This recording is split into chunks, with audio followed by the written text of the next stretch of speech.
Hello everyone, आप सभी लोगों का आपके अपने YouTube चैनल स्टडी मंत्रा पर हार्दिक स्वागत करता हूं। कैसे हैं आप सभी लोग? उम्मीद करते हैं कि आप सभी लोग बहुत ही बेहतर होंगे। जैसा कि आप लोगों ने पिछले वीडियो में देखा है कि हमने आपको बताया है कि यहाँ इस चैनल पर आप सभी लोगों को बहुत ही बेहतर जीके जीएस की कक्षाएं मिलेंगी और रेगुलर मिलेंगी।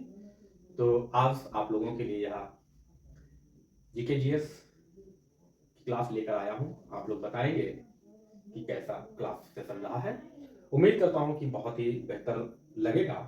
मैं पूरी कोशिश करूंगा कि अपना बेहतर दे पाऊँ और आप लोगों को बेहतर लगे। कंटेंट भी आप लोगों की परीक्षा उपयोगी होगी, जो कि आप लोगों के लिए बहुत ही महत्वपूर्ण रहेगा, काफी हद तक फायदा देगा।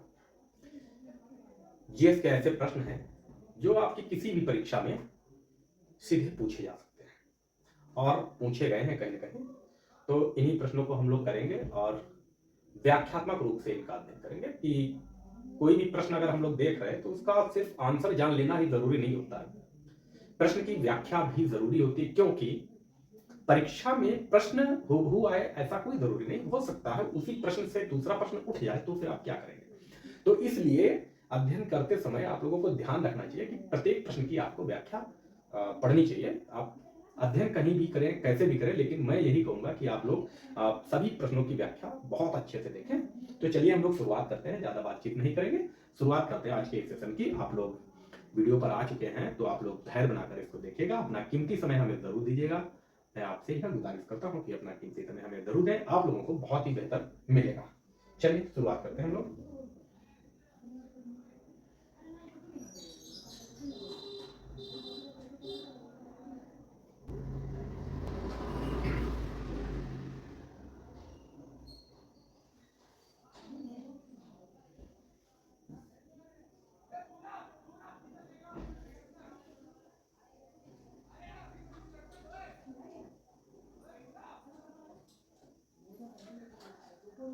क्या आप लोगों को क्लियर दिख रहा है?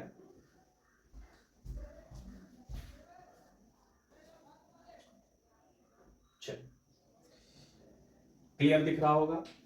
आज का पहला प्रश्न है, प्रौद्योगिकी की दृष्टि से प्रागैतिहासिक काल को कितने युगों में बांटा गया है?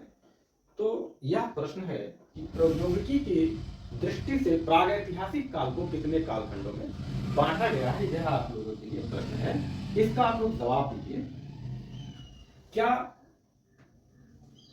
5 कालखंडों में बांटा गया है, 4 में, 3 में या 6 में? आप लोग अपना जवाब जरूर दें। तो समझ नहीं पा रहे होंगे कि यहां पर देखें कि प्रागैतिहासिक काल को क्या कहा गया है? पाषाण काल। क्या कहा गया है भाई? पाषाण काल इसे कहा गया। क्यों पाषाण काल इसे क्यों कहा गया है? क्योंकि प्राचीन समय में पहले का जो मानव था वो अपनी सुरक्षा के लिए या अपने जीवन यापन में पत्थरों का अधिक से अधिक प्रयोग कर रहा था। हथियार औजार बनाने में पत्थरों का ही प्रयोग कर रहा था। उस समय उसको धातु का ज्ञान नहीं था, तो सब कुछ उसके लिए पत्थर ही थे, इसलिए इसे, और पत्थर को पाषाण कहते हैं, ये इसका पर्यायवाची, इसलिए इसे पाषाण काल कहा गया है।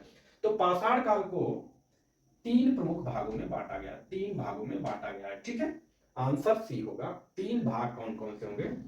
तो एक को हम लोग क्या कहेंगे भाई? पूरा पाषाण काल, पूरा पाषाण काल। दूसरा क्या होगा? मध्य पाषाण काल। और जो तीसरा कालखंड रहेगा उसे हम लोग क्या कहेंगे? नव पाषाण काल। ठीक है ना, नव पाषाण काल। तो प्रमुख 3 भागों में इसे विभाजित किया गया है। इसका आप लोग स्क्रीनशॉट ले लीजिए ताकि आप लोगों को याद करने में कोई दिक्कत ना रहे। क्लियर है? ठीक, चलिए अगले प्रश्न की ओर चलते हैं। प्रश्न नंबर 2, विश्व गुजराती दिवस कब मनाया जाता है? विश्व गुजराती दिवस कब मनाया जाता है? आंसर आप लोग दें। 15 जून, 24 अगस्त, 23 मई या फिर 12 फरवरी? कब मनाया जाता है? तो क्या बताएंगे? 24 अगस्त को मनाया जाता है। ठीक है, क्लियर है? 24 अगस्त को मनाया जाता है विश्व गुजराती दिवस। क्यों मनाया जाता है तो बताएंगे। नर्मद वीर नर्मद की जयंती के उपलक्ष्य में, जयंती के उपलक्ष्य में। तो जो गुजरात के वीर नर्मद एक पुरुष थे, उनकी जयंती के उपलक्ष्य में मनाया जाता है। वीर नर्मद का जन्म की बात करें तो वीर नर्मद का जन्म जो है आप देख ही रहे हैं, डेट 24 अगस्त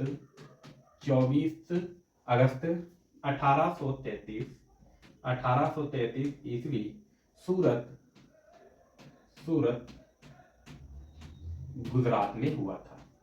ठीक है, और ये क्यों मनाया जाता है गुजराती दिवस तो बताएंगे। ये जो है गुजराती भाषा के वीर कवि कहे जाते हैं, इसलिए मनाया जाता है। क्लियर है? उम्मीद करते हैं आप लोगों को बेहतर चीज समझ में आई होगी। आप लोग इनका स्क्रीनशॉट जरूर लेते रहिएगा, तभी आपको बेहतर चीजें लगेंगी।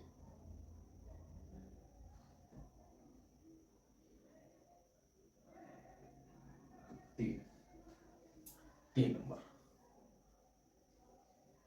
प्रश्न बड़ा है। प्रश्न संख्या 3, निम्नलिखित घटनाओं पर विचार कीजिए। हमें जो घटनाएं दी हैं इनका विचार करना है और फिर बताना है कि कौन सी घटना इनमें से पहले घटित हुई है, यानी कि उपयुक्त घटनाओं को उनके काल क्रमानुसार व्यवस्थित कीजिए तथा नीचे दिए गए विकल्पों से सही उत्तर चुनिए। आपको इनको सेलेक्ट करना है क्रम वाइज, फिर यहां आंसर देना है।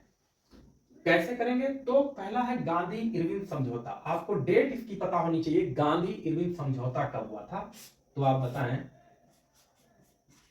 5 मार्च 1931।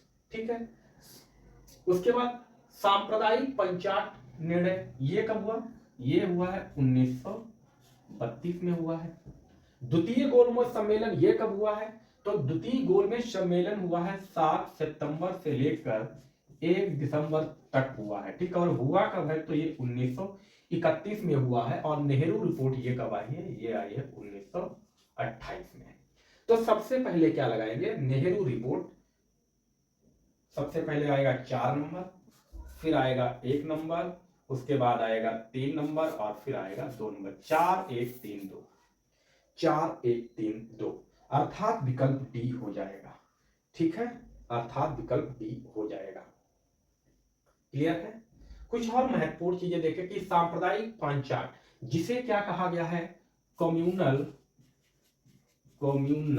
अवार्ड के नाम से इसे जाना गया है। ठीक है, कम्युनल अवार्ड, सांप्रदायिक पंचायत, यानी कि सांप्रदायिकता के आधार पर यह जो है निर्णय लिया गया था। ठीक है, जिसमें हिंदू, मुस्लिम, सिख, ईसाई और दलितों को पृथक निर्वाचन मंडल यानी कि पृथक निर्वाचित या आरक्षित सीटों का प्रावधान किया गया था। परंतु इसमें जो दलितों को अलग आरक्षित सीटों का जो प्रावधान किया गया तो महात्मा गांधी जी ने इसका विरोध किया कि उन्होंने कहा कि इससे हिंदुओं में फूट पड़ेगी, जिसके फलस्वरूप पूना पैक्ट या पूना समझौता हुआ जो आप लोग जानते हैं। और पूना समझौता में क्या किया गया कि दलितों को क्या किया गया, पूना समझौता में क्या हुआ कि दलितों को जो है, दलितों को 71 से बढ़ाकर 148 सीटें दी गई, सीटें आरक्षित कर दी गई। पृथक निर्वाचन मंडल इन्होंने नहीं स्वीकार किया, बस क्या हुआ कि सीट आरक्षित कर दी और सीटों की संख्या बढ़ा दी गई और कहा कि जो 71 सीटें थी उनसे 148 सीटें आपको मिल जाएगी। तो वहीं से ये रिजर्वेशन की शुरुआत हुई है। भाई फुट डालो राज करो की नीति तो थी ही अंग्रेजों की, परंतु कुछ चीजें हम लोगों को भी सुधार करनी चाहिए थी। चलिए अगला प्रश्न देखते हैं।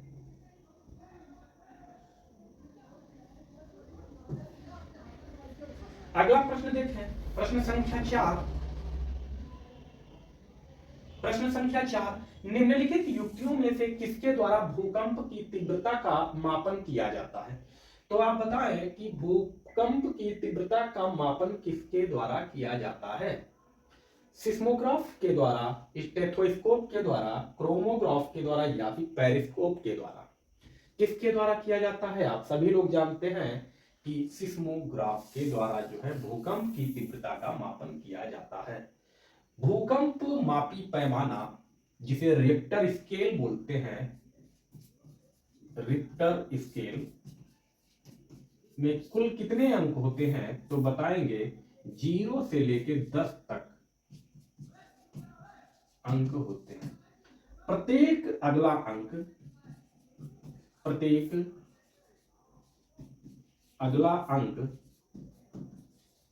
10 गुना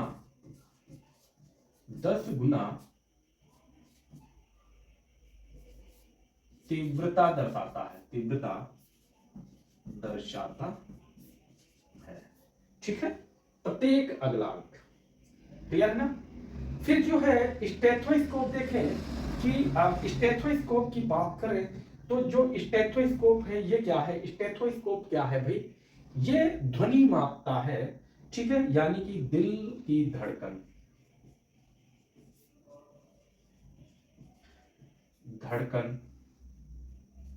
का मापन करने वाला यंत्र है स्टेथोस्कोप। आप लोग जानते होंगे, कान में डॉक्टर लगा के और ऐसे चेक करते हैं, धक धक आपकी जो है धड़कन को चेक करते हैं ना, कि कितना जोर धड़क रहा है, किसके लिए धड़क रहा है, ये सारी चीजें करता है ना, किसके लिए नहीं, धड़कन को नापता है।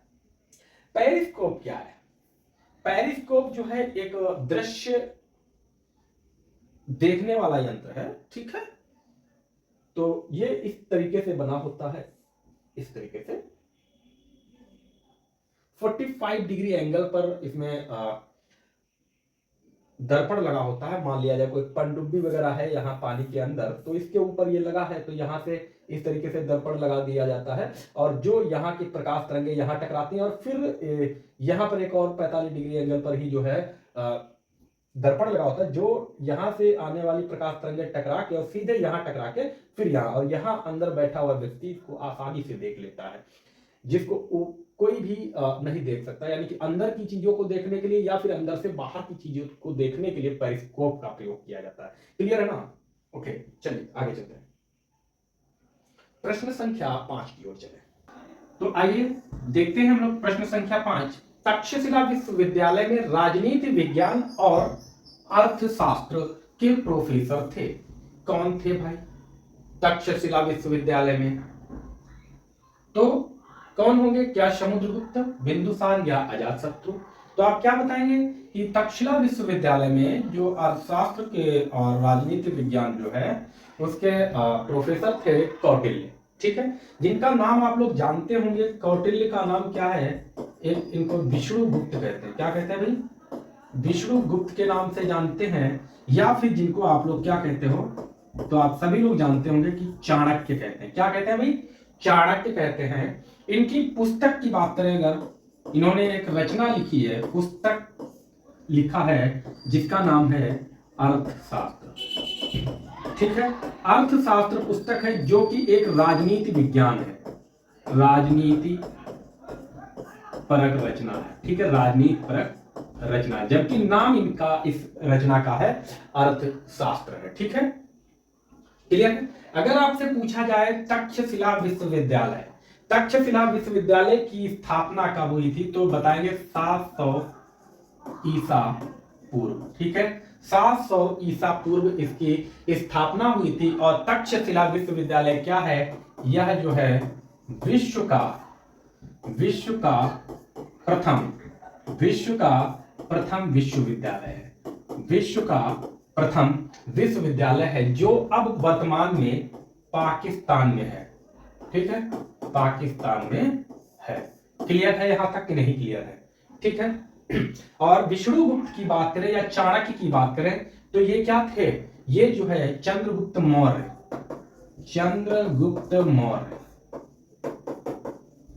के गुरु कह लो या इनके राज दरबारी कहें। ठीक है, रास दरबारी। क्लियर है ना? यहां तक बातें क्लियर हुई कि नहीं हुई है, आप लोग बताएं। इसी के साथ साथ हम लोग कुछ चीजें और देख लेते हैं। एक और विश्वविद्यालय है जिसे कहा गया है विक्रमशिला।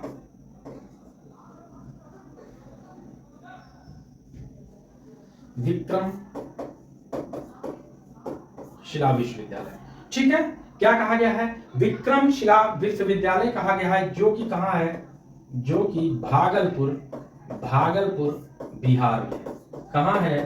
भागलपुर बिहार में है। और इसकी स्थापना कब हुई थी? तो बताएंगे 8वीं शताब्दी में हुई थी। 8वीं शताब्दी में हुई थी इसकी स्थापना। और किसने करवाई थी? तो बताएंगे धर्मपाल ने।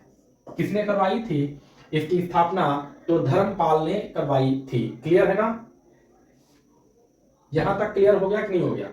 ठीक। अगला एक यहां एक और देख लो कि नालंदा विश्वविद्यालय।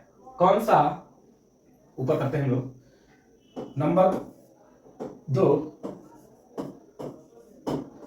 नालंदा विश्वविद्यालय। आप लोग बताएं नालंदा विश्वविद्यालय के बारे में, आप कुछ बताएं। तो नालंदा विश्वविद्यालय की अगर बात करें, स्थापना की बात करें, क्या स्थापना की अगर बात करें तो किसने करवाई? गुप्त शासक कुमार गुप्त ने। नालंदा विश्वविद्यालय की स्थापना किसने? कुमार गुप्त ने करवाई थी। और 427 ईस्वी में। कब? 427 ईस्वी में करवाई थी। ठीक है। और यह जो है दुनिया का पहला आवासीय विश्वविद्यालय था। दुनिया का पहला आवासीय विश्वविद्यालय था। यहां पर 2 चीनी यात्री भी आए थे। कौन कौन से आए थे? तो कौन से बताएंगे? वेन सांग आया था। और एक और आए थे जिनको हम लोग कहते हैं इक्सिंग। कौन? इक्सिंग। तो 2 चीनी यात्री यहां पर जो है शिक्षा ग्रहण करने आए थे। इसको किसने नष्ट करा दिया था? तो क्या बताएंगे? बख्तियार खिलजी ने इसे 12वीं शताब्दी में क्या किया था भाई? 12वीं शताब्दी में इसे नष्ट कर दिया था। यहाँ की लाइब्रेरी में इसमें आग लगा दी थी और पूरी तरीके से ये सब जलकर जो है खाक हो गया था। ठीक है, क्लियर है? यहां तक क्लियर हुआ होगा आप लोगों को। चलो आगे देखते हैं हम लोग।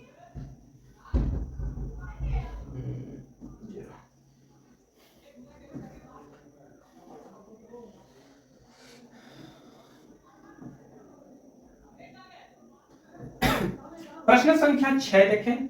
निम्नलिखित में से कौन एक प्राइमरी स्टोरेज डिवाइस है? प्राइमरी स्टोरेज डिवाइस कौन सी है इनमें से? ये आप लोग बताएं कि कौन सी है। क्या हार्ड डिस्क है? रैंडम एक्सेस मेमोरी है? मैग्नेटिक टेप है? या ऑप्टिकल डिवाइस है? कौन सी है प्राथमिक? तो क्या बताएंगे यहां पर जो है विकल्प आपका बी सही हो जाएगा। रैंडम एक्सेस मेमोरी है, जिसे आप लोग रैम कहते हैं, रैम के नाम से जानते हैं। प्राइमरी का मतलब यह होता है कि यहां पर आप डाटा स्टोर नहीं कर सकते हैं। क्या? डाटा को स्टोर नहीं कर सकते। जब तक आप इस पे लॉग इन रहेंगे तब तक आपको डाटा दिखाई देगा, और जैसे ही लॉग आउट होंगे तो डेटा ऑटोमेटिक हट जाएगा, इरेज हो जाएगा।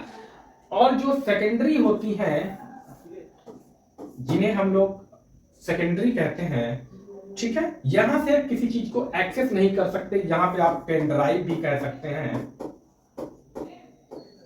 पेन ड्राइव हो जाएगा, हार्ड डिस्क भी होगा। ये जो है आपकी द्वितीयक मेमोरी होंगी।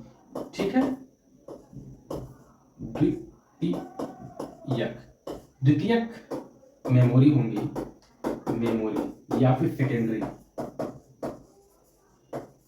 सेकेंडरी स्टोरेज डिवाइस बोलेंगे।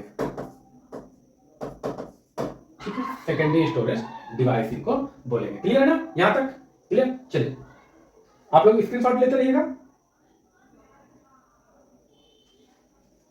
बहुत अच्छे। चलिए प्रश्न संख्या 7 देखें। गर्भाशय में शिशु के विकास की जानकारी हेतु किसका प्रयोग किया जाता है? जो गर्भाशय में पल रहा बच्चा होता है उसकी जानकारी प्राप्त करने के लिए कौन सी तरंगों का प्रयोग करते हैं? क्या एक्स किरणों का, गामा किरणें, अल्ट्रासाउंड या फिर अल्ट्रावायलेट किरणों का प्रयोग करते हैं? कौन सी किरणों का या तरंगों का प्रयोग किया जाता है? तो देखें, एक्स किरणें, गामा किरणें और अल्ट्रावायलेट किरणें जो होती है ये काफी हानिकारक किरणें होती हैं, ठीक। तो इनका प्रयोग तो जाहिर बात नहीं किया जा सकता है। किसका किया जा सकता है? अल्ट्रासाउंड किरणों का जो है प्रयोग किया जाता है गर्भ में पल रहे शिशु का जो है जानकारी प्राप्त करने के लिए। ये जो अल्ट्रासाउंड तरंगे जो होती है ये होती क्या है? तो क्या होती है ये क्या होती है? उच्च आवृत्ति वाली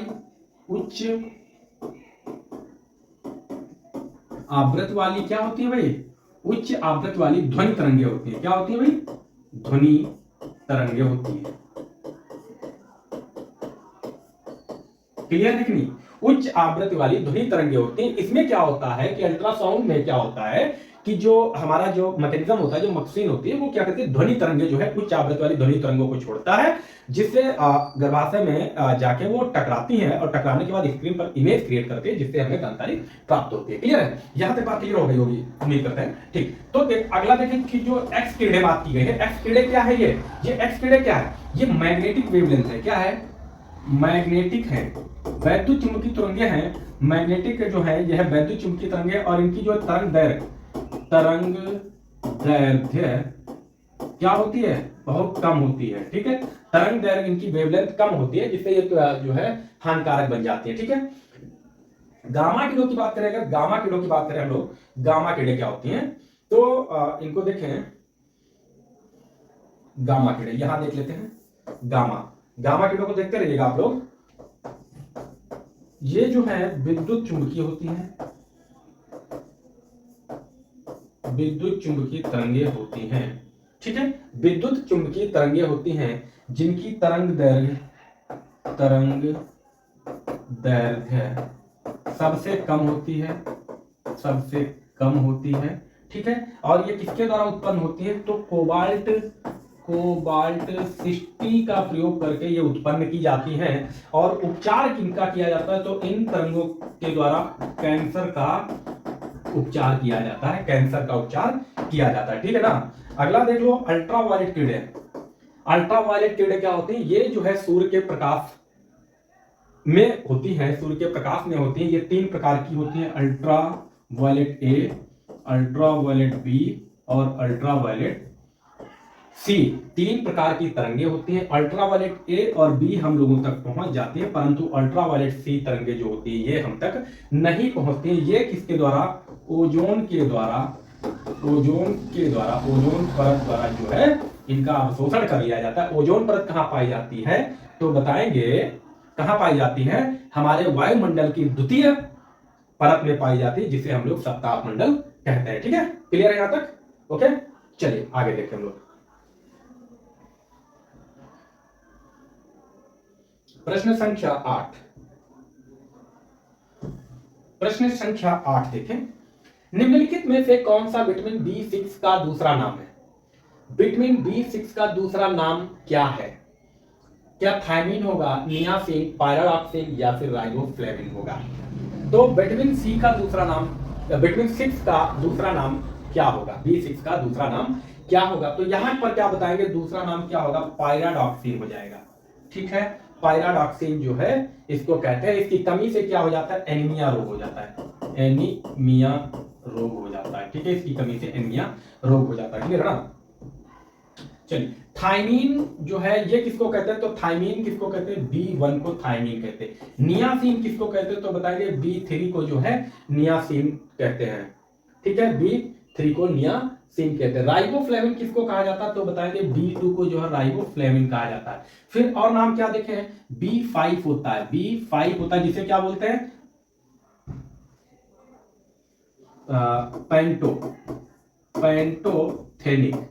पेंटोथेनिक बोलते हैं, ठीक है। पेंटोथोनिक बोलते हैं, B5 को बोलते हैं। B7 को क्या बोलते हैं? B7 को क्या बोलते हैं? तो बायोटिन बोलते हैं। क्या बोलते हैं भाई? बायोटिन बोलते हैं। उसके अलावा B9 जो होता है उसे क्या बोलते हैं? तो बोलेंगे फोलिक एसिड बोलते हैं। क्या बोलते हैं? Folic acid. और इसके अलावा होता है B12 जिसे हम लोग क्या बोलते हैं? कोबालमिन बोलते हैं। क्या बोलते हैं? कोबालमिन बोलते हैं, कोबालमिन बोलते हैं, कोबालमिन बोलते हैं। क्लियर है ना। अन्य विटामिन की बात अगर करें, अन्य विटामिन की बात करें तो विटामिन ए का नाम क्या होता है? विटामिन ए को रेटिनॉल बोलते हैं, रेटिनॉल बोलते हैं। ठीक है। सी को क्या बोलते हैं? सी को क्या बोलते हैं? तो क्या बोलते हैं? एस्कॉर्बिक एसिड बोलते हैं, एस्कॉर्बिक एसिड बोलते हैं। ठीक है। विटामिन डी को क्या बोलते हैं भाई? विटामिन डी को जल्दी से बोलो क्या बोलते हैं? तो क्या बोलते हैं? कैल्सीफेरॉल बोलते हैं। और विटामिन ई को क्या बोलेंगे? विटामिन ई को क्या बोलेंगे? तो कहेंगे टोकोफेरॉल। क्या बोलेंगे? टोकोफेरॉल बोलते हैं। ठीक है। ये सभी विटामिन के नाम हो गए। क्लियर है ना। कुछ विटामिन होते हैं जो वसा में घुलनशील होते हैं और कुछ विटामिन होते हैं जो जल में घुलनशील होते हैं। तो जल में घुलनशील विटामिन, जल में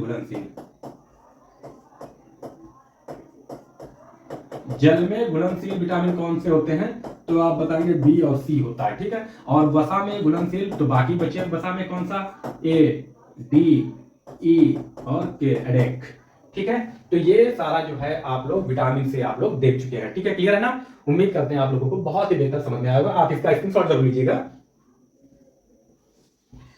हो गया ना। चलिए आगे देखें। आगे देखते हैं।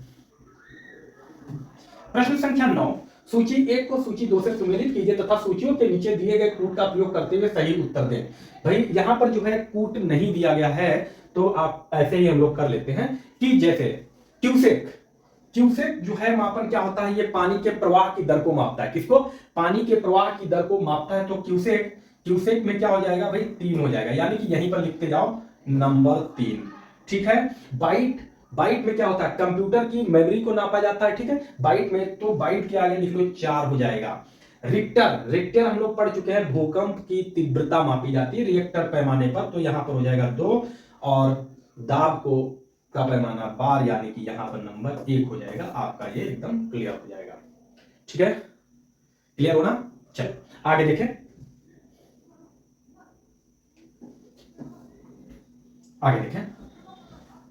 प्रश्न संख्या 10, शरीर में डॉट डॉट की अत्यधिक मात्रा गठिया का कारण बनती है। कि जो हमारा शरीर है इसमें किस की अधिकता के कारण गठिया रोग हो जाता है, ये आपको बताना है। रोग से संबंधित कौन सा एसिड हमारे शरीर में बढ़ता है जिससे गठिया रोग हो जाता है? क्या lactic acid, nitric acid, acetic acid या फिर यूरिक एसिड? तो कौन सा बढ़ जाता है? गठिया का मतलब क्या है? कि जो शरीर के जो जोड़ होते हैं, हमारे हड्डियों के जो जोड़ होते हैं, इनमें दर्द होने लगता है। ठीक है। गठिया रोग के कारण।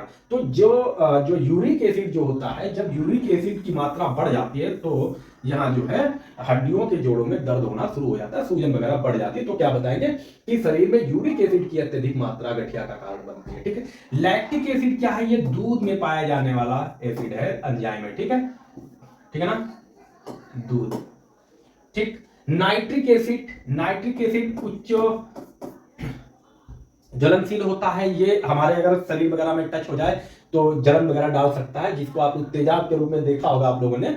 तो यही होता है नाइट्रिक एसिड, जो TNT वगैरह में, इसका विस्फोटक वगैरह में भी प्रयोग करते हैं। तो इसका जो फॉर्मूला होगा HNO3 होगा, ध्यान रखेंगे आप लोग। नाइट्रिक एसिड होगा। और एसिटिक एसिड क्या होता है? इसको आप लोग सिरका कहते हैं। क्या बोलते हैं?